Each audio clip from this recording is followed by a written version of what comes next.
Dumating na ang araw na guguho ang mundo ni na Annalyn at Zoe dahil malalaman na nila ang sikreto tungkol sa kanilang pagkatao.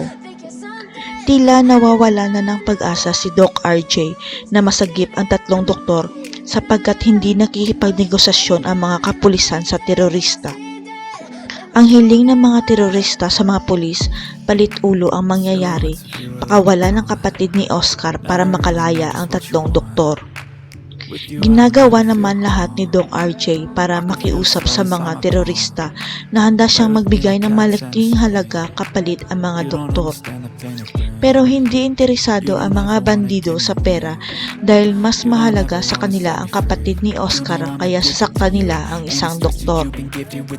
Abot langit ang kaba at takot ni Doc RJ at Lynette dahil hindi nila alam kung sino sa tatlong mga doktor ang uunahin nilang tatapusin.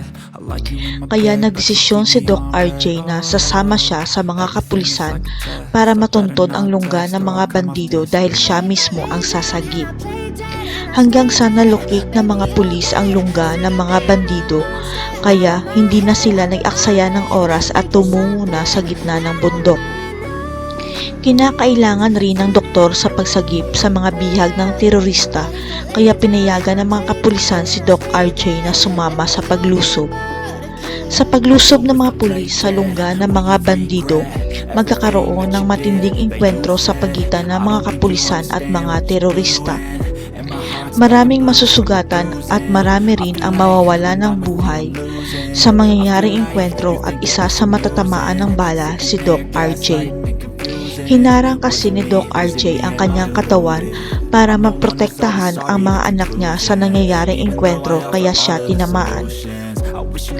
Nararamdaman na ni Doc RJ na unti-unti siyang nanghihina habang nakikita na umiiyak sa harapan niya ang dalawa niyang mga anak.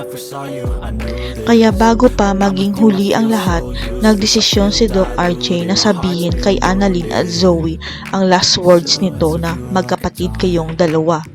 Ito na kaya ang paraan para maisiwalat ni Doc RJ ang katotohanan.